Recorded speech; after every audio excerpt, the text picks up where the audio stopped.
يا أيها الذين آمنوا اتقوا الله حق تقاته ولا تموتن إلا وأنتم مسلمون يا أيها الذين آمنوا اتقوا الله وقولوا قولا سديدا يصلح لكم أعمالكم ويغفر لكم ذنوبكم ومن يطع الله ورسوله فقد فاز فوزا عظيما يا أيها الذين آمنوا إذا نودي للصلاة من يوم الجمعة فاسعوا إلى ذكر الله وذروا البيع ذلكم خير لكم إن كنتم تعلمون فإذا قضيت الصلاة فانتشروا في الأرض وابتغوا من فضل الله واذكروا الله كثيرا لعلكم تفلحون وإذا رأوا تجارة أو لهوا انفضوا إليها وتركوك قائما قل ما عند الله خير من اللهو ومن التجارة والله خير الرازقين بسم الله الرحمن الرحيم قاف والقرآن المجيد بل عجبوا أن جاءهم منذر منهم فقال الكافرون هذا شيء عجيب أما بعد فإن خير الحديث كتاب الله وخير الهدي هدي محمد صلى الله عليه وسلم وشر الأمور محدثاتها وكل محدثة بدعة وكل بدعة ضلالة وكل ضلالة في النار أعوذ بالله السميع العليم من الشيطان الرجيم من همزه ونفخه ونفثه إن الله وملائكته يصلون على النبي يا أيها الذين آمنوا صلوا عليه وسلموا تسليما اللهم صل على محمد وعلى آل محمد كما صليت على إبراهيم وعلى آل إبراهيم إنك حميد مجيد اللهم بارك على محمد وعلى آل محمد كما باركت على إبراهيم وعلى آل إبراهيم إنك حميد مجيد رب اشرح لي صدري ويسر لي أمري واحلل عقدة من لساني يفقهوا قولي اللهم انفعني بما علمتني وعلمني ما ينفعني وزدني علما ربي زدني علما ربي زدني علما ربي زدني علما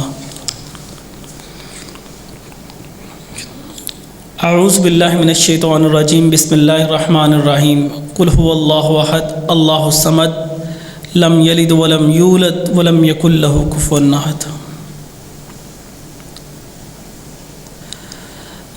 قال الله تعالى في القرآن المجيد والفرقان الحميد لقد من الله على المؤمنين إذ بعث فيهم رسولا منهم يتلو عليهم آياته ويزكيهم ويعلمهم الكتاب والحكمة وإن كانوا من قبل لفي ضلال مبين قال النبي صلى الله عليه وسلم يا أيها الناس إنما أنا رحمة مهداة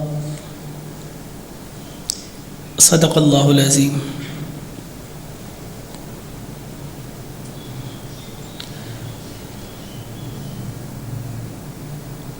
محمد جو رو کر دعا مانگتے ہیں صلی اللہ علیہ وسلم خدا سے خدا جانے کیا مانگتے ہیں الہی کرم کر دے امت پہ میری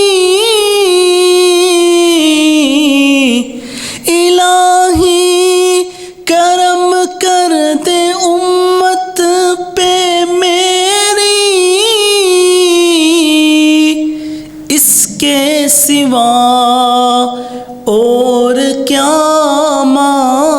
کہتے ہیں اللہم امتی اللہم امتی۔ حمد و ثنا، تعریف و ثنا مالک ارض و سما کے لیے، اور درود و سلام سورج کی کرنوں سے بڑھ کر، ریت کے ذرات سے بڑھ کر، بارش کے قطرات سے بڑھ کر، لاکھوں اربوں خربوں سے بڑھ کر میرے اور آپ کے پیارے پیغمبر جناب محمد رسول اللہ صلی اللہ علیہ وسلم کی ذات اقدس و مطہر پر۔ حضرات ذی وقار،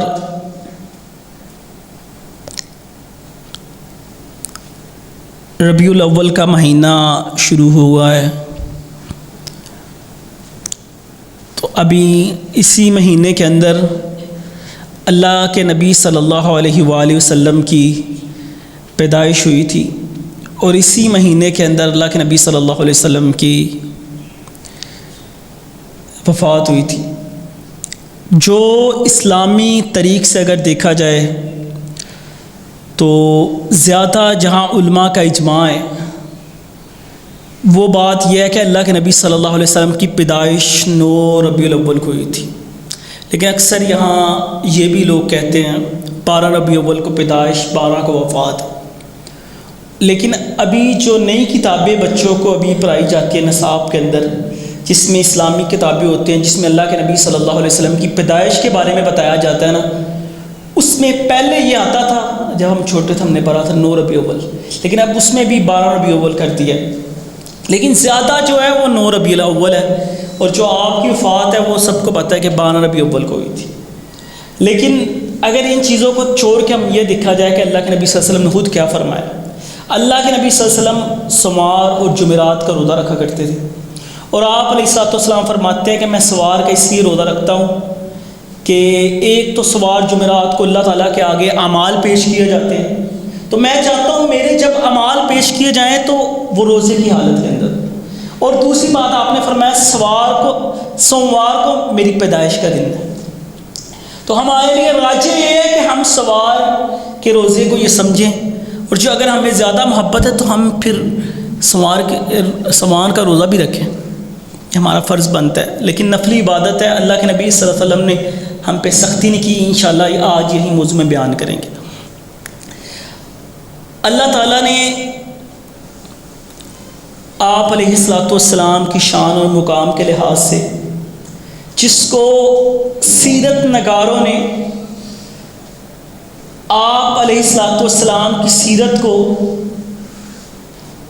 اگر کسی نے آپ کے ایک پہلو پہ بات کیا نا، اس کو اس کے دوسرے پہلو پہ بات کرنے کا موقع ملا ہی نہیں ہے، وہ اسی پہ بات کرتا رہا۔ اگر میں ایک اللہ کے نبی صلی اللہ علیہ وسلم کی صفت کے حوالے سے بات کروں تو انشاءاللہ میں اسی پہ بات کروں گا، میں دوسری پہ بات ہی نہیں کر سکتا۔ اور علامہ شہید رحمہ اللہ تعالی کہا کرتے تھے کہ میں نے 13 سال 10 یا 13 سال میں نے یہ معلوم کرنا چاہا کہ اللہ کے نبی صلی اللہ علیہ وسلم کے حسن کے متعلق آپ کیسے تھے، تو کہا میں نے اگر آپ علیہ الصلوۃ والسلام کی زلفوں کو سیرت سے دیکھا تو جس نے زلفوں کو دیکھا وہ زلفیں دیکھتا رہ گیا، جس نے چہرے کو دیکھا وہ چہرہ دیکھتا رہ گیا، جس نے آنکھوں کو دیکھا وہ آنکھیں دیکھتا رہ گیا۔ آپ علیہ الصلوۃ والسلام ہر لحاظ سے اللہ تعالیٰ نے آپ کو مکمل بنایا، اور حسان بن ثابت نے تو کہا تھا نا، خلقت مبرأ من کل عیب کأنک قد خلقت کما تشاء۔ پیارے حبیب، آپ کو تو اللہ نے ہر عیب سے پاک بنایا، ہر عیب سے پاک بنایا، اور کہا کہ آپ کو اس طرح بنایا جس طرح آپ نے اللہ تعالیٰ کو خود کہا ہو کہ مجھے اس طرح بناؤ۔ تو حضرات ذی وقار، اللہ کے نبی صلی اللہ علیہ وسلم کی کچھ صفات کے حوالے سے بات کریں گے، باقی انشاءاللہ اگلے جمعے میں بات ہوگی، ربیع الاول کے خطبات میں بات ہوتی رہے گی۔ اللہ تعالیٰ فرماتے ہیں کہ اللہ کے نبی صلی اللہ علیہ وسلم کو سب سے پہلے جس پہ ہم بات کریں گے نا، اللہ تعالیٰ نے سب سے اعلیٰ نسب کا مالک بنایا۔ سب سے پہلے ہر بندے کی طرف دیکھا جاتا ہے یہ کس خاندان سے، یہ کس کنبے سے ہے، یہ کس قبیلے سے ہے، تو اللہ تعالیٰ نے آپ کو سب سے اعلیٰ نسب والا بنایا، سب سے اعلیٰ نسب والا۔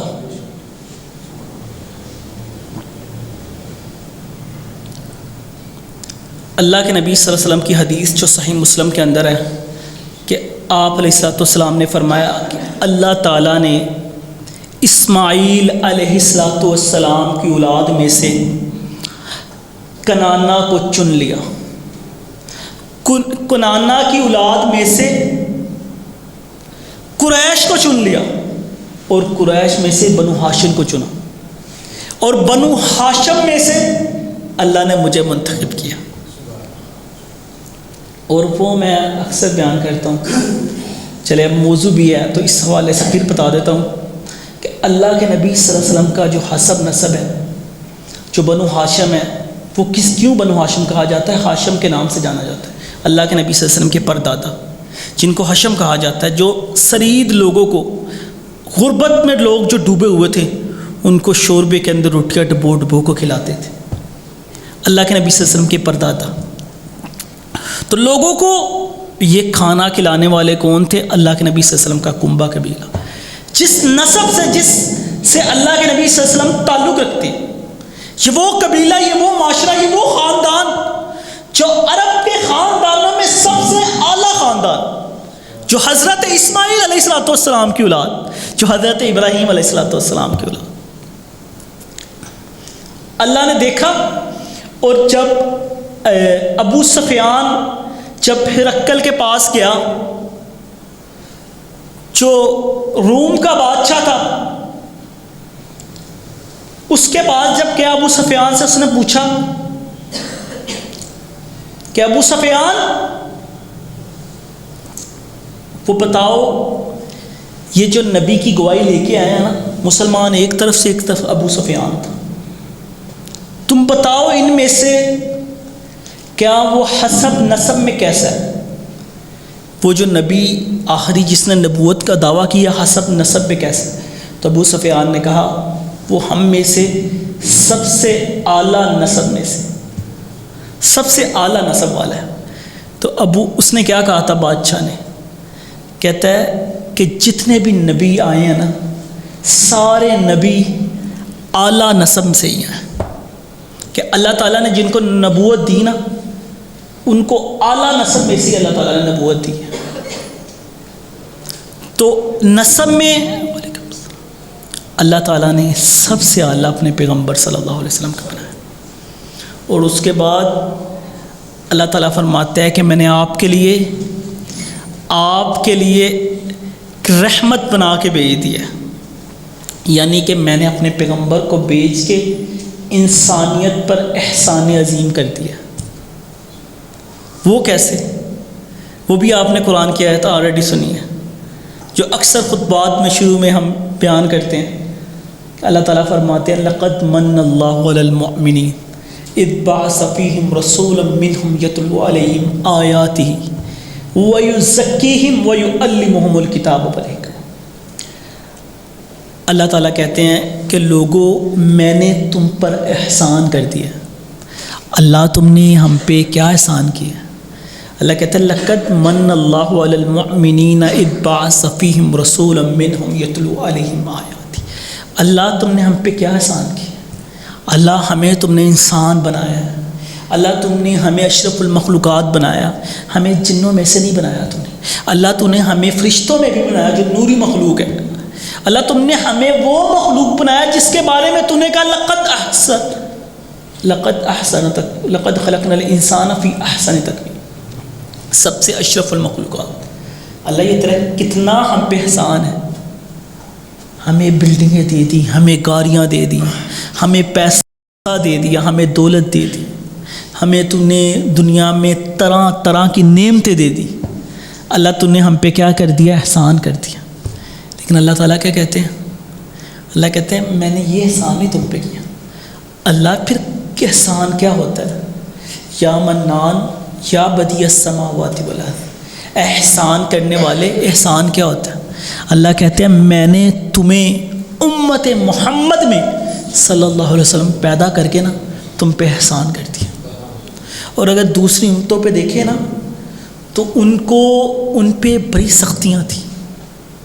اگر وہ اگر استنجا پیشاب کا قطرہ ان کے جسم میں پڑ دیتا تو وہ حصہ بھی اتارنا پڑتا تھا, وہ کپڑا بھی پھاڑنا پڑتا تھا. ہمیں تو کیا کہا کہ صرف پانی کے چھنٹے مار دو تم پاک ہو گئے. ہم پھر کہتے ہیں ہم پلیت ہیں, ہم نے نماز پڑھنے کے لیے نہیں جانا.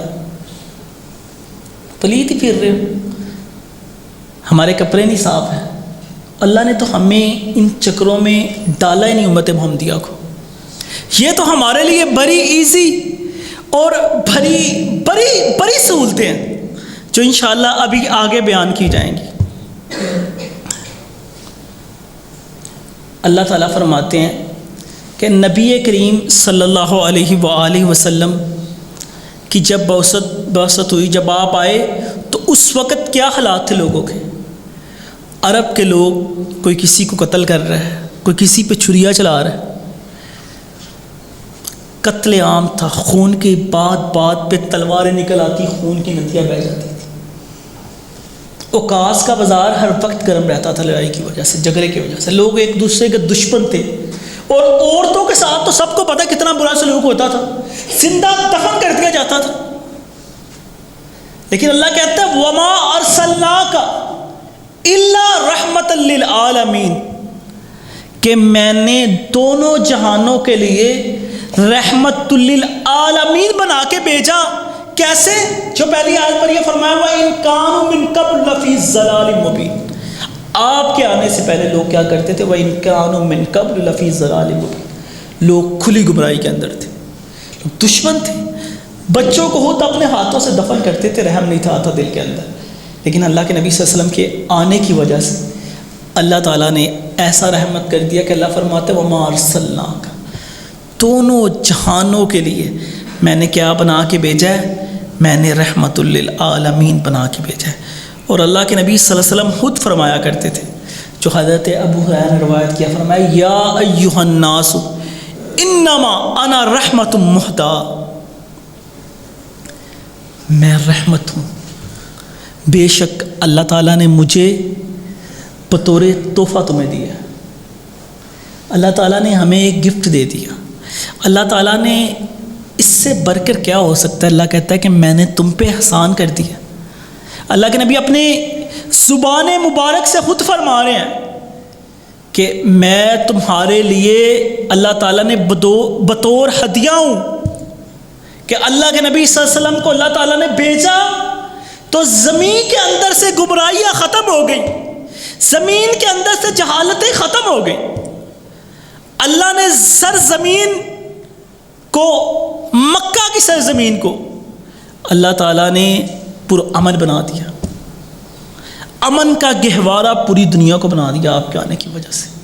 وہ علیحدہ بات ہے کہ ہم لوگ قدر نہ کریں, وہ علیحدہ بات ہے کہ ہمارے دل میں اہمیت ختم ہو, ہم محبت بیان نہیں کرتے. اگر ہم اپنے مسلمان عورتوں کا حساب لگائیں کہ جو باز نہ آئی, جو جوان باز نہ آئے جنہوں نے آ کے کہہ دیا کہ ٹرانسجینڈر بل کے بارے میں, جو اللہ کا شکر ہے پرسوں جو بعد میں پیش کیا گیا مجلس شورا کے اندر, اس کے بعد جو ہے امن کی ایک کمیٹی ہے تو اس نے پھر ریجیکٹ کر دیا کہ جس کے بارے میں اگر پڑھیں تو کیا ہے کہ اس سے ابھی اس کو بطور ہمیں یہ سمجھایا جاتا ہے, لوگ تحقیق نہیں کرتے اس بل کے بارے میں. ٹرانسجینڈر بل کے بارے میں کہا کیا جاتا ہے جی یہ جو خواجہ سراں ہیں یہ ان کے لیے ان کے حقوق ہیں. کیا حقوق ہیں جی؟ ان کی شادیاں ہوں. میں پورا ہفتہ بیمار رہا ہوں, گلا فل بخار تھا, گلا خراب تھا پورا ہفتہ. تو میں ڈاکٹر کے پاس گیا اور ڈاکٹر کو بھی پتہ ہے الحمدللہ ہمارا دین کے حوالے سے, تو وہ مجھ سے اس بارے میں بات کرنے لگے. کہتا ہے کہ ہم سے کوئی پوچھے آ کے کہ ٹرانسجینڈر بل کیا ہوتا ہے, ہمیں پتہ ہے. تو یہ بل کیا ہے جی؟ کوئی مرد شادی کر سکتا, عورت سے شادی کر سکتی ہے, اور مرد اپنے آپ کو تبدیل بھی کر سکتا ہے. تو اس طرح کی جو گھٹیا اور گندی چیز اور کہا کیا جاتا ہے جی یہ خواجہ سرا کے حقوق ہیں. تو میں نے ڈاکٹر صاحب کو کہا، میں نے کہا ڈاکٹر صاحب کیا کر لیں گے خواجہ سرا شادی کر کے بھی؟ یہ اللہ تعالیٰ کی تقسیمیں ہیں. کسی کو اللہ تعالیٰ نے مرد بنا دیا، کسی کو عورت بنا دیا، اور کسی کو اللہ تعالیٰ نے وہ نہیں بنایا. تو اگر ان باتوں پہ، ان آزمائشوں پہ بندہ اگر صبر کرتا ہے تو اللہ تعالیٰ کہتا ہے ان چیزوں کا جو اللہ کے ہاں گفٹ ہوتا ہے نا وہ صرف جنت ہوتی ہے. یہ باتیں کوئی سنانے کے لیے نہیں. پوری پارلیمنٹ میں کسی نے بھی اس بل کی مخالفت نہیں کی. اس وقت میں الحمدللہ ہماری جماعت کے جو سربراہان تھے صرف 3 ووٹ اس کے خلاف ہوئے، صرف 3 ووٹ، 3 سینیٹروں کے ووٹ. اور 2 سینیٹر تو الحمدللہ آلریڈی ہماری جماعت کے، ایک ہماری جماعت کے امیر سینیٹر ساجد می صاحب اور دوسرے ناظم اعلیٰ ڈاکٹر عبدالکریم صاحب، تو ان کے اور ایک اور تھے سینیٹر جن کا اس کے خلاف ووٹ تھا. باقی سارے سوئے ہوئے ہیں. کوئی حکومت نہیں آئی کام، نہ مسلم لیگ نون آئی، نہ تحریک انصاف آئی، اور نہ کوئی پیپل پارٹی آئی. کسی نے بھی اس کے خلاف ایکٹ نہیں دیا. اگر آئی کام تو دینی جماعتیں آئیں. یہ جو دینی جماعتیں ہوتی ہیں نا، انہی نے جا کے، اب دیکھیں آپ سیلاب سے دکان تک سب سے زیادہ اگر ان سے پوچھے فون کر کے کوئی، اور زیادہ کثیر تعداد کے اندر میرا جن دوستوں کے ساتھ رابطہ تھا رانی گاؤں کے اندر، وہ اہل تشیع، کٹر اہل تشیع، کٹر اہل تشیع ڈیوٹی ہوتی تھی ان کی سیالکوٹ آرمی کے لحاظ سے، تو ہمارا بڑا اچھا تعلق بن گیا تھا. لیکن ان لوگوں تک ہم نے کافی پیسے پہنچائے. پھر جماعتی تھرو، جو جماعت کے تھرو وہاں کمیٹی ہے، اور وہ آج بھی کہتے ہیں کہ سب سے زیادہ الحمدللہ اہل حدیث جماعت نے کام کی، یا دینی جتنی جماعتیں ہیں وہ پہنچی ہیں. سیاسیوں نے صرف پیسے اکٹھے کیے ہیں، یا ٹی وی میں بیٹھ کے اربا روپیہ ہم نے اکٹھے کر لیا، اور وہ سارے پیسے جلسوں پہ لگ رہے ہیں. ان بیچاروں تک کوئی نہیں پہنچا. ایک سیاستدان گیا جا کے 50 روپے سب کو دے کے آ گیا. اور ایک کیا کر رہا ہے، بیٹھا ہوا سندھ کی اس طرح کے سرغنے لیڈر ہیں کہ وہ بوٹیاں پھینک رہا تھا بچوں کو. تو ایسے گھٹیا لوگ ہیں. تو حضرات ذی وقار، اللہ تعالیٰ کے نبی صلی اللہ علیہ وسلم نے یہ عورتوں کے حقوق دیے. کیا ان عورتوں کو یہ بات یاد نہیں ہے؟ یہ اسلام کو، مسلمان کو باتیں کرتی ہیں.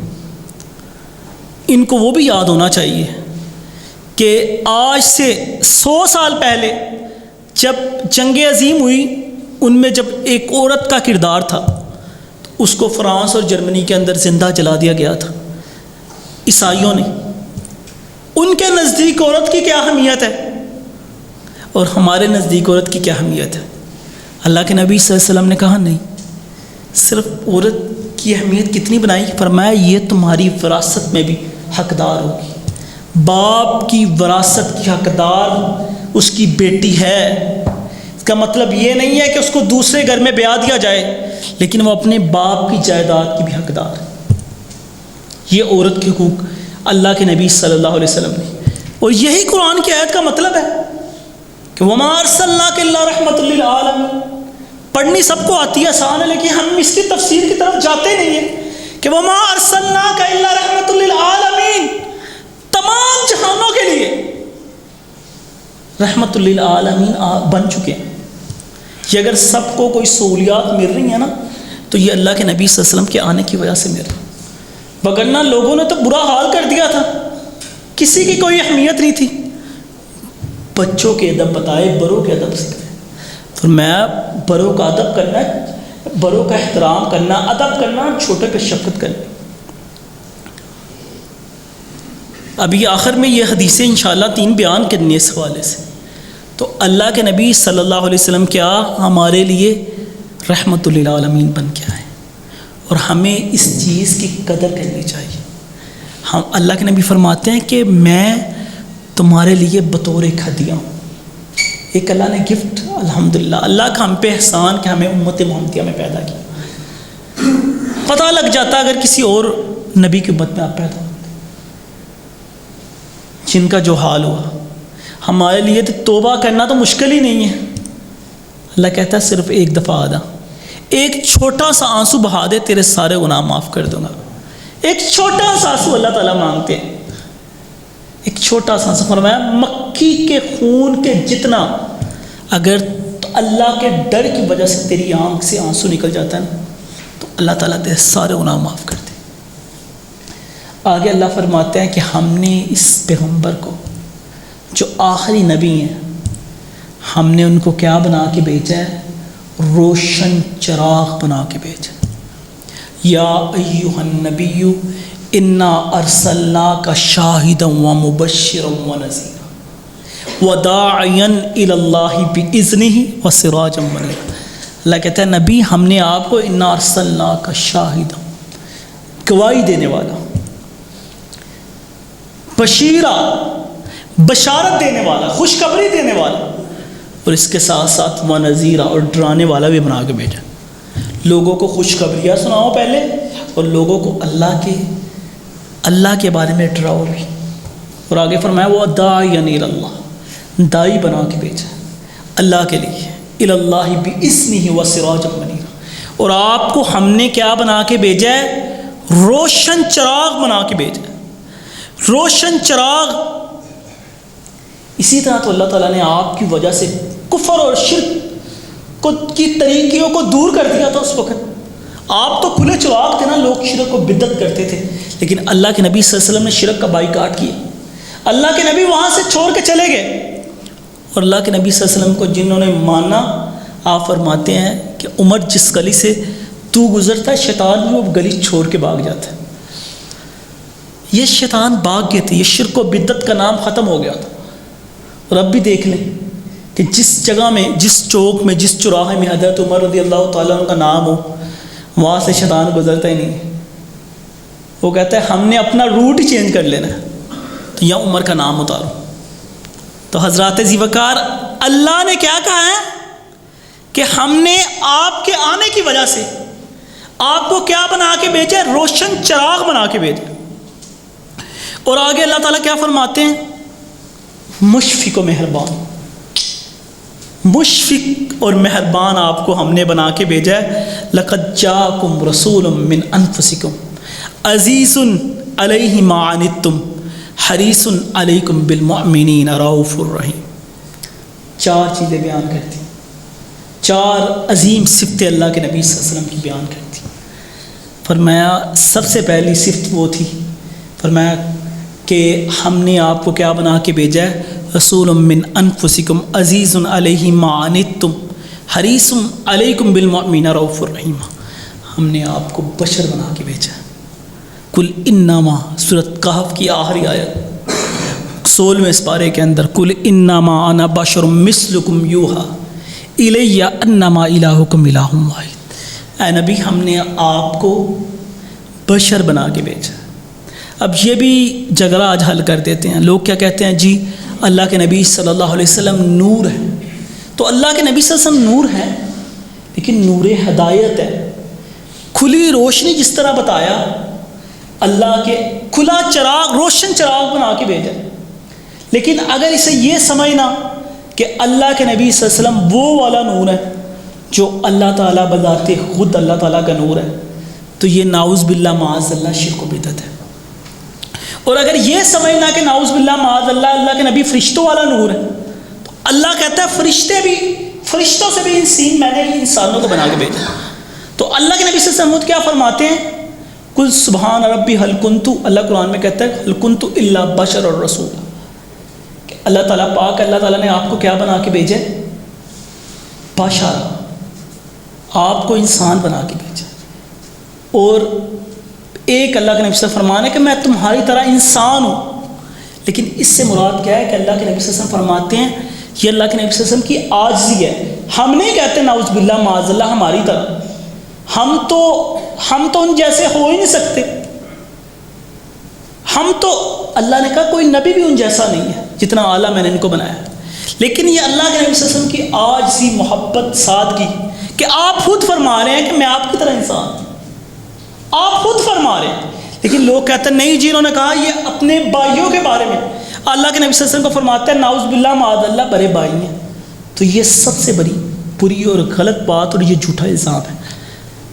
جو نبی ہوتا ہے وہ اپنی امت کے لیے باپ کی مانند ہوتا ہے، بھائی کا تو ہے ہی نعوذ باللہ معاذ اللہ، تو باپ کی مانند ہوتا ہے، لیکن باپ سے بھی بڑھ کر حضرت عمر نے جب ہاتھ چھوڑا تھا، ہاتھ پکڑا ہوا، اللہ کے نبی نے حضرت عمر کا لا یؤمن احدکم حتی احب، اللہ کے نبی سے نے فرمایا، خود محبت سے کہا عمر نے کہ اللہ کے نبی میں آپ سے سب سے زیادہ محبت کرتا ہوں سوائے اپنی جان سے زیادہ، کیونکہ انہوں نے سیدھی سیدھی بات کر دی، ابھی ان کو پتہ نہیں تھا کہ محبت کا کیا معیار ہے اللہ کے نبی کے ساتھ۔ تو اللہ کے نبی صلی اللہ علیہ وسلم نے ہاتھ چھوڑ کے کہا تھا کہ عمر تم اس وقت تک ایمان والے نہیں ہو سکتے، لا یؤمن احدکم حتی اکون احب الیہ من والدہ وولدہ والناس اجمعین، ساری کائنات سے زیادہ، والدین سے زیادہ، اولاد سے زیادہ اور اپنی جان سے زیادہ مجھ سے محبت نہیں کرو گے تو تم ایمان والے نہیں۔ اور اس اللہ کے بندے نے، امیر المومنین نے کیا کہا تھا؟ کہا اللہ کے نبی میں اپنی جان سے بھی زیادہ آپ سے محبت کرتا ہوں۔ اسی وقت اللہ کے نبی صلی اللہ علیہ وسلم کی اطاعت کرتی۔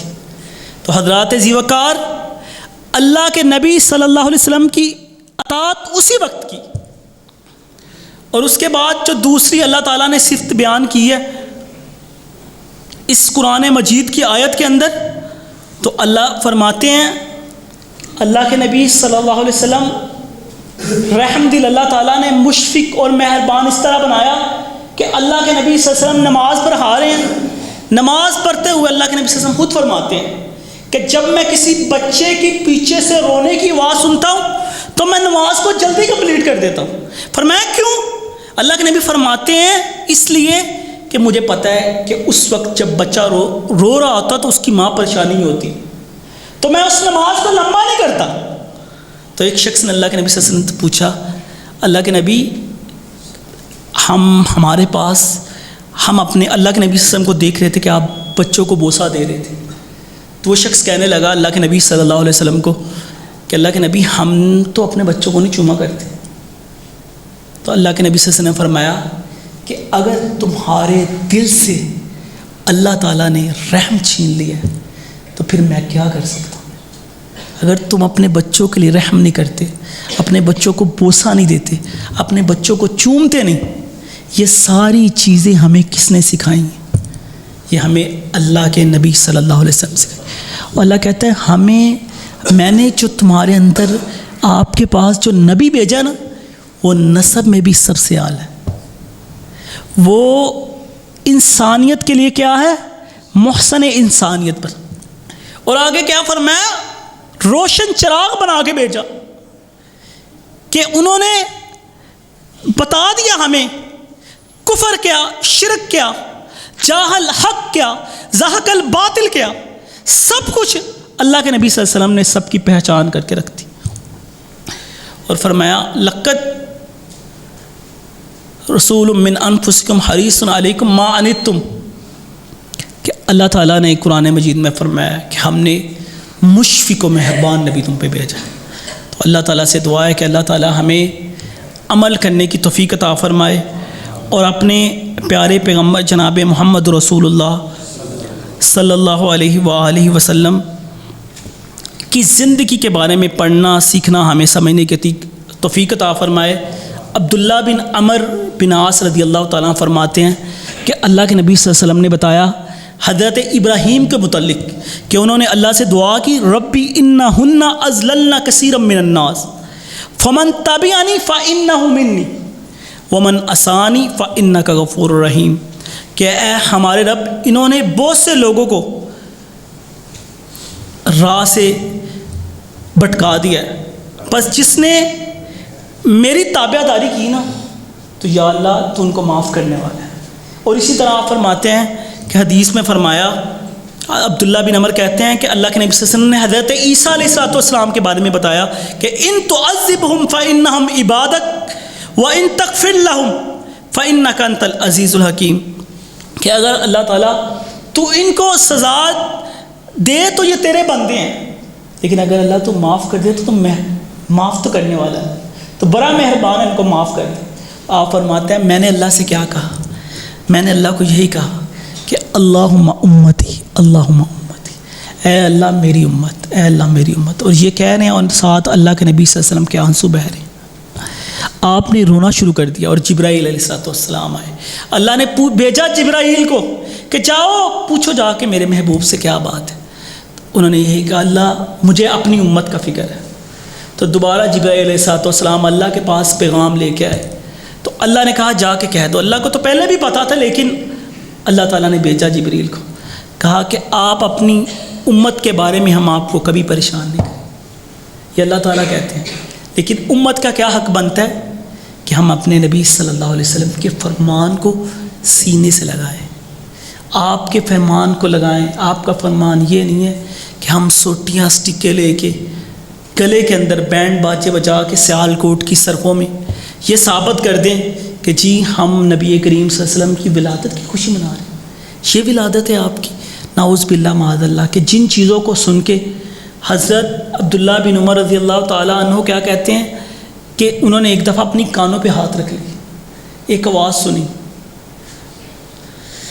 پوچھا آپ نے یہ کانوں پہ ہاتھ کیوں رکھے ہیں؟ کہا میں نے اللہ کے نبی صلی اللہ علیہ وسلم کے ساتھ جا رہا تھا، انہوں نے بھی اس طرح کی میوزک جیسی آواز سنی کہ کانوں پہ ہاتھ رکھ لیا۔ کئی ایسی چیزیں منع فرمائی، لیکن ہم نعوذ باللہ اس چیز کو وہ نام دے کے، ولادت جشن ولادت رسول کا نام دے کے اگر ایسے کام کریں گے تو بہت افسوس ہے۔